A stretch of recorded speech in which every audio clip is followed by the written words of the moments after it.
Live from New Delhi, you're watching DD India Live, India's voice to the world. I'm Preeti Kaur. Coming up in the next 30 minutes, US and UK launch joint strike on Houthi targets in Yemen, hit 36 sites across 13 locations.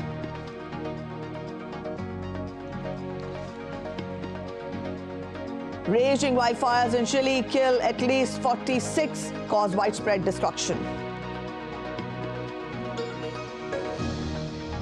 In cricket, Bumrah's historic 6-wicket haul and double ton by Yashasvi Jaiswal provide India a 171-run lead against England in the second test.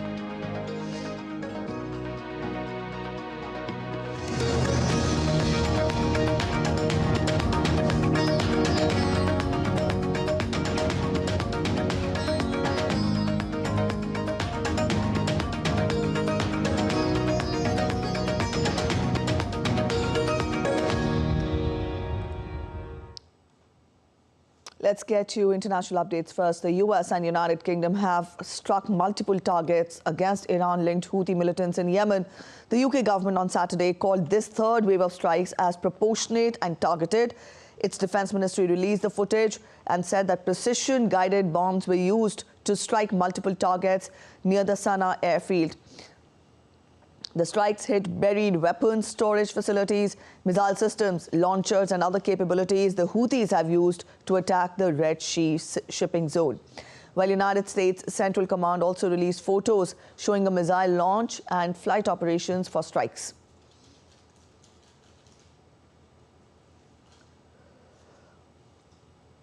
The Pentagon said that it targeted 13 locations across the country. The US and Britain lead the strikes against 36 targets in total on the second day of major US operations against Iran-linked groups following a deadly attack on American troops last weekend.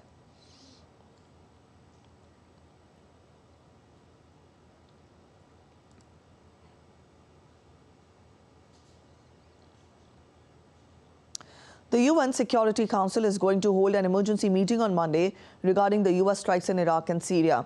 The meeting has been requested by Russia after accusing the US of intentionally aggravating the situation in West Asia. The strikes were launched in retaliation for the death of 3 American soldiers.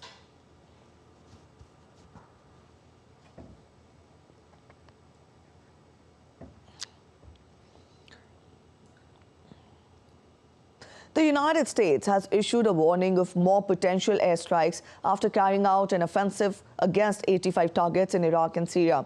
Now, this comes in response to a drone strike from an Iran-backed militia that killed 3 American service members. Our correspondent Nick Harper has more details from Washington.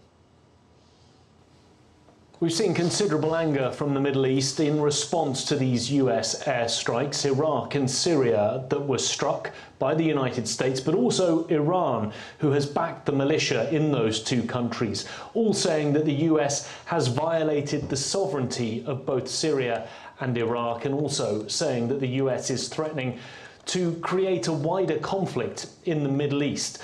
Iraq and Syria also saying that civilians have been killed in these airstrikes. Now, the US says that they struck targets that they intended to, and they were also telegraphing for several days that these strikes were likely to take place. It seems in the hope of minimising casualties. Reports that many of the militia in those command centres that were hit had evacuated ahead of the strikes. But there's still that fear now as to whether the US airstrikes will create a deterrence or become a point of escalation in this conflict in the Middle East. Now, Joe Biden has said that he isn't seeking a wider war, but he's also said that these strikes that took place on Friday night US time were just the beginning, that there would be more strikes potentially in the coming days against other militia or other command centres within the region. Biden saying that it will continue at the time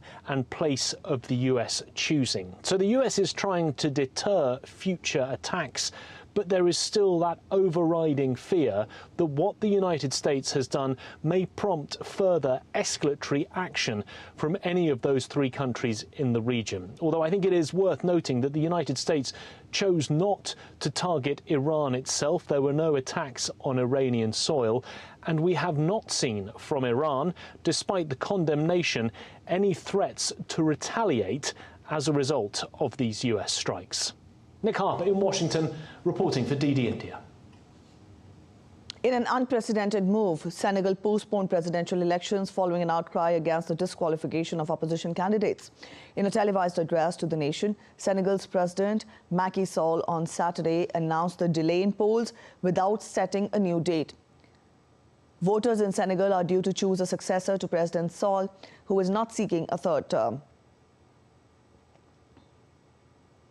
Meanwhile, opposition candidates called the president's decision to postpone the election a constitutional coup. An organization of influential Islamic clerics has also warned of dangers of postponement and appealed directly to President Sall to take steps to avoid fueling instability. The move to delay the election is unprecedented in a country that is seen as one of the most stable democracies in the West African region.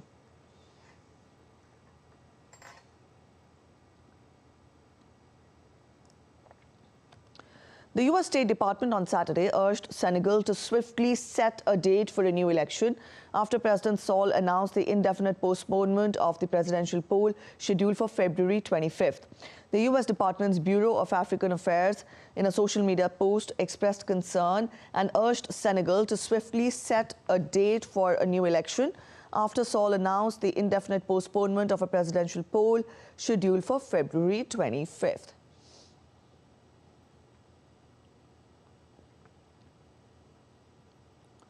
El Salvador goes to polls on Sunday to choose a president. El Salvador's president, Nayib Bukele, is expected to be re-elected for another 5-year term, despite a constitutional bar on immediate re-election. The supporters of 42-year-old Bukele see a leader whose iron-fisted policies defeated the country's murderous gangs. More than 2% of the adult population of the Central American country is behind bars, and several constitutional rights have been shelved. His critics are calling him a modern-day autocrat and fear that the poor Central American country is barreling towards becoming a one-party state, following Nicaragua, Venezuela and Cuba. International observers are expecting peaceful election day in the country. In these 2 days during our trainings, field trips and meeting citizens, we've observed a peaceful environment. We haven't seen any sort of restriction in citizen liberties. So far, we can say this will be a peaceful voting day with guarantees for all. U.S. President Joe Biden and Vice President Kamala Harris made a joint stop at their 2024 campaign headquarters on Saturday to rally staff and supporters ahead of a challenging re-election bid. The Democratic leaders and re-election candidates were joined by their respective spouses, First Lady Jill Biden and Second Gentleman Doug Emhoff at the office in Wilmington, Delaware. Biden is expected to face Trump, the far and away frontrunner for the Republican presidential nomination. Biden's re-election bid goes before voters for the first time on Saturday when Democrats hold their inaugural 2024 primary in South Carolina. I think you all get it along with me. We can't, this is not just a campaign. This is more of a mission. We cannot lose this campaign for the good of the country. And I mean that from the bottom of my heart. It's not about me. It goes well beyond me. It goes about the country. And I think everybody knows it, and I think people are beginning to dawn on people. Northern Ireland's Parliament appointed an Irish nationalist as First Minister for the first time in a historic shift. Michelle O'Neill is the first nationalist to hold the post as the government returns to work after a 2-year boycott by the Unionists. O'Neill first addressed the Northern Ireland Assembly in Irish, saying the appointment to First Minister was a massive honour. The appointment came as Sinn Féin's pro-British rival, the Democratic Unionist Party, formally ended a 2-year boycott of power-sharing government after striking a deal with the British government to ease post-Brexit trade frictions.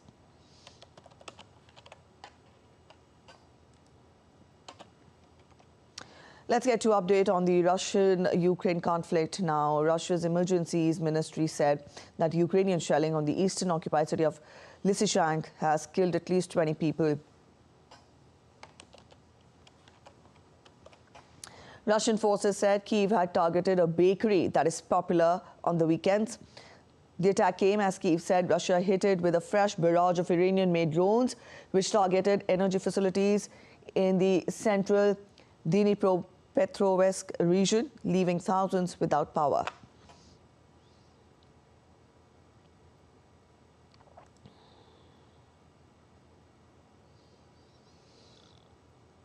Thailand and Sri Lanka signed a free trade agreement on Saturday, a move Sri Lanka hopes will help it emerge from its worst financial crisis in decades.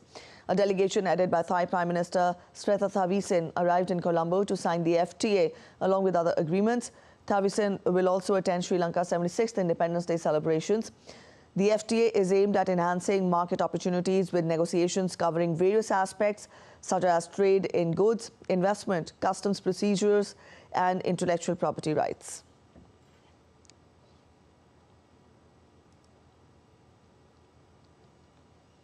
Swiss farmers protest against rising costs and low prices for their food produce, joining a movement that has spread across Europe. The protest included around 30 tractors parked on a square in the center of Switzerland's second largest city. Farmers driving up to 40 tractors also took part in a protest in the Basel region. Farmers' protests have erupted in several European countries in a sign of anger at low prices for produce, rising costs, cheap imports, and constraints imposed by EU's drive to fight climate change.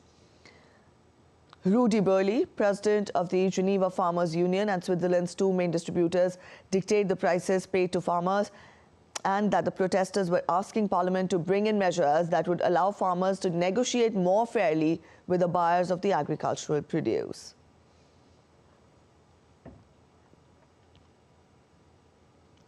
Around 150,000 people attended a protest rally in the German capital against the far right and its ideology, the latest in a series of such demonstrations across Germany in recent weeks. Protests on Saturday also took place in Dresden, Mainz, and Hanover, in a sign of growing alarm at the strong public support for the party AfD. Protesters flocked to the Reichstag Parliament building in Berlin, where protesters gathered to protest against right-wing extremism and to show support for democracy. Earlier this week, a Forsa poll showed that backing for the party dropped below 20% for the first time since July, with voters citing nationwide demonstrations against the far right as the most important issue.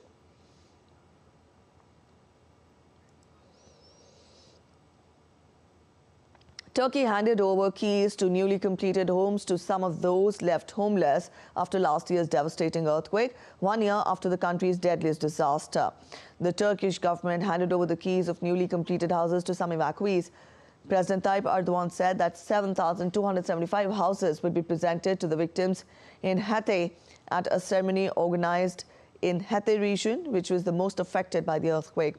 The Turkish president said that about 75 housing units will be provided in the next 2 months. The government has planned to give a total of 2 million houses to victims this year. Powerful quakes on February 6th in southern Turkey killed more than 50,000 people in 11 provinces and left millions homeless.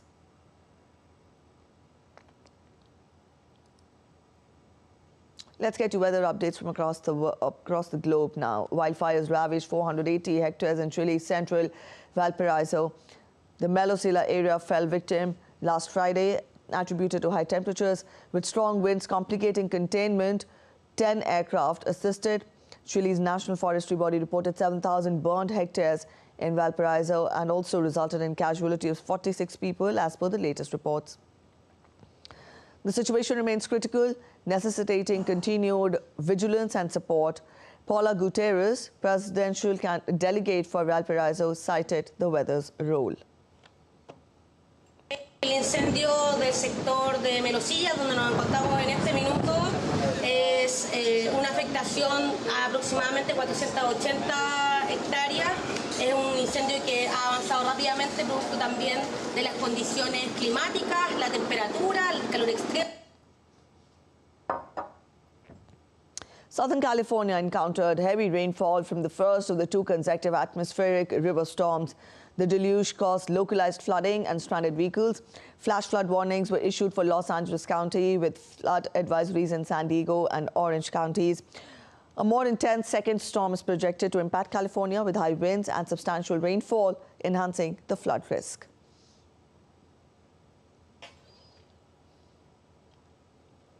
Floods hit Peru as rivers overflew from heavy rainfall, submerging streets and causing damages to homes. The Tiamara River floods a sports field in Junín, destroying basketball and football fields with houses and crops affected. In Cajamarca, residents used plastic containers to clear muddy waters from their homes. The Peruvian National Meteorological and Hydrological Service warned that the coastal El Nino phenomena will persist until late summer, resulting in the ongoing impact.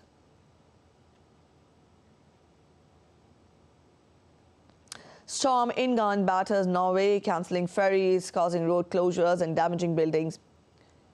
After hitting southern and central areas, it moved north overnight. Police in the coastal town of Bodo, north of the Arctic Circle, cordoned off the centre and advised inhabitants to stay indoors. The Norwegian Meteorological Institute reports record-breaking wind speeds, with the highest at 54.4 meters per second in central Norway.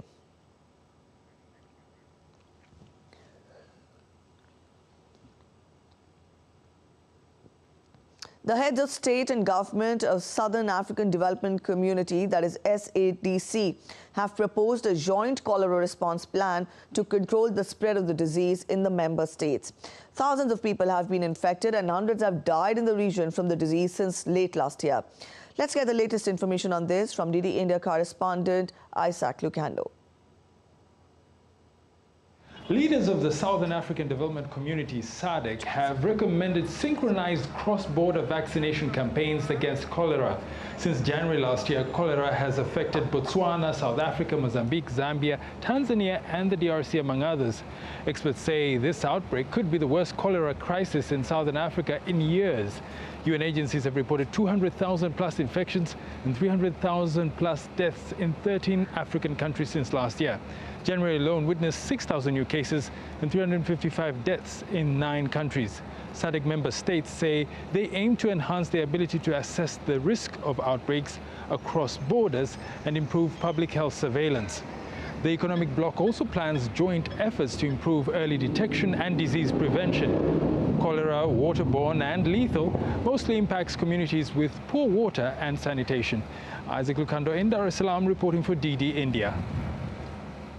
Let's get to other updates making it to the headlines from across the world. Bruce Springsteen and other music stars paid tribute to rocker Jon Bon Jovi on Friday at an annual pre-Grammys fundraiser, putting their spin on hits such as Blaze of Glory from the singer's extensive rock catalogue.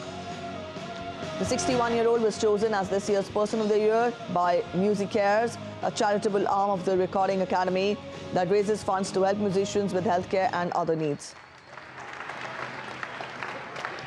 Wow. The upcoming Lunar New Year of the Dragon, in a festival with dragon dance performances, was celebrated in the Argentinian capital. China's ambassador to Argentina, Wang Wei, partook in the event by drawing the eyes on one of the dragons.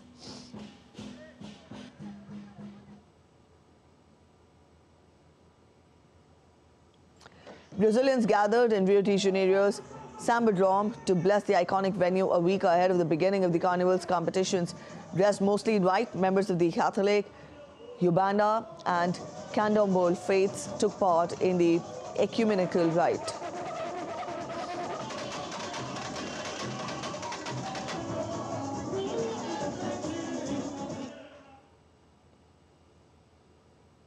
The world observes the World Cancer Day today. Between 2022 and 2024, the focus is to help close the cancer gap. This year marks the third and final year of the campaign. The theme for the year is Together We Challenge Those in Power. This theme encompasses the global demand for leaders to prioritize and invest in cancer prevention and care, and to do more to achieve a just and cancer-free world. We're heading for a short break, but still to come on this edition of DD India Live. With focus on development, Prime Minister Narendra Modi to inaugurate multiple programs in Assam today. Stay with us for all the action from Davis Cup, even as India holds an edge over Pakistan. Spectators in Bolivia witnessed a battle, but of a different kind. After the break, we get to an exclusive sneak peek into this face-off.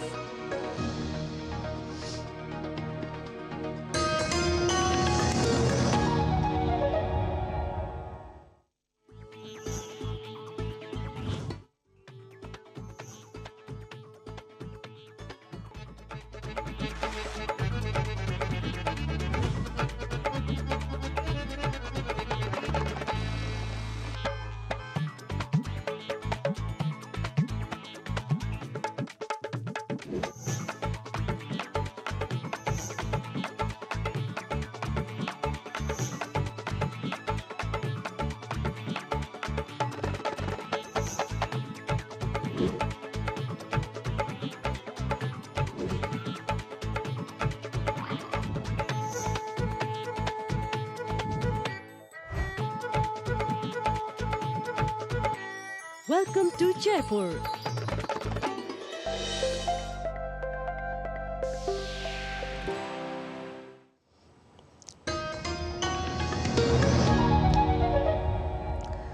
Welcome back. After the break, you're watching DD India Live. With an aim to boost the overall economic development of northeastern Guwahati, India's Prime Minister Narendra Modi will inaugurate and lay the foundation stone of multiple projects today. On his arrival, a grand lantern lighting ceremony was held around Veterinary College Field, Kanapara in Guwahati to welcome him. Over 1 lakh earthen lamps were lit to welcome Prime Minister. Today, Prime Minister will lay the foundation stone for Ma Kamakhya Access Corridor to provide world-class amenities to pilgrims visiting Kamakhya Temple. The Prime Minister will also lay the foundation stone of multiple road upgradation projects. Now, these projects will help improve the connectivity to Itanagar and boost overall economic development of the region. With a view to harness the tremendous sports potential of the region, Prime Minister will lay the foundation stone of projects to boost sports infrastructure in the state. The projects include an international standard sports stadium in Chandrapur and upgradation of Nehru Stadium as a FIFA standard football stadium. Prime Minister will also lay the foundation stone for development of infrastructure of the Guwahati Medical College and Hospital. Also, foundation stone for development of a medical college at Karimganj will also be laid by him.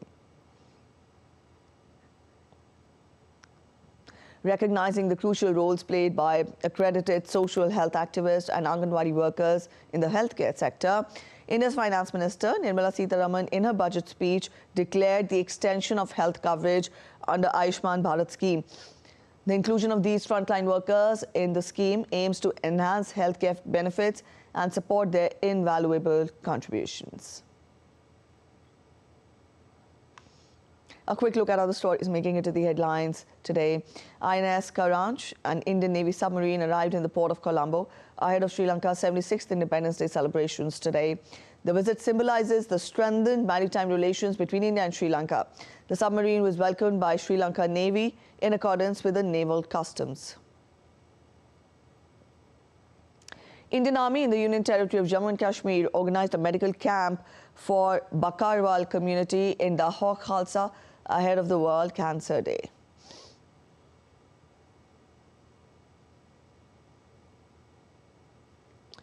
Poonch, situated in Indian Union Territory of Jammu and Kashmir, witnessed fresh snowfall, bringing smiles to the faces of tourists and locals after a prolonged dry spell as tourists enjoyed the beautiful and mesmerizing snow.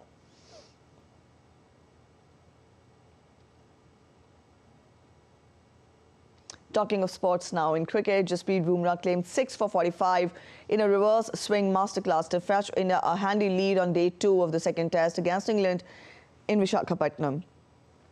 Replying to India's 396 in the first innings, England were cruising at 114 for 1, batting with unbridled aggression.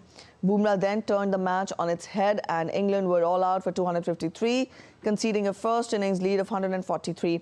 India were 28 for no loss at stumps for an overall lead of 171.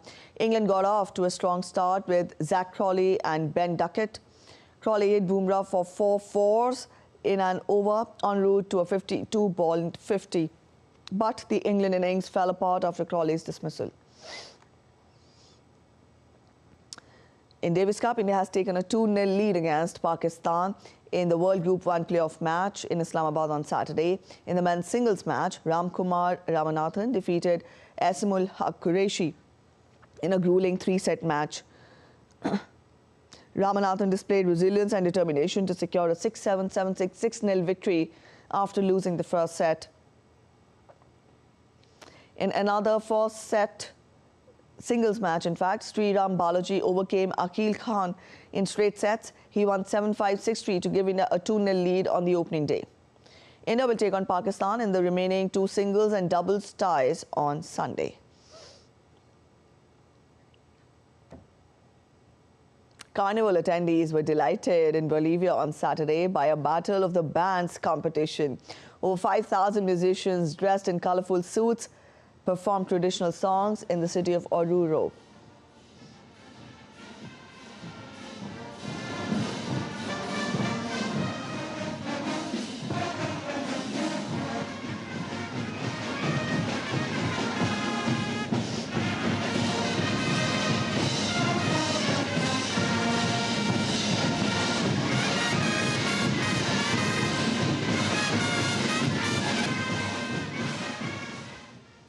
All right, on that note, we end this edition of DD India Live. But let us know your thoughts on the news of the day. You can connect with us on Facebook, X, and also Instagram. We'll be back with more news as it breaks here on DD India. I'm Preeti Kaur signing off. And from all of us here in Delhi, thanks for watching DD India Live.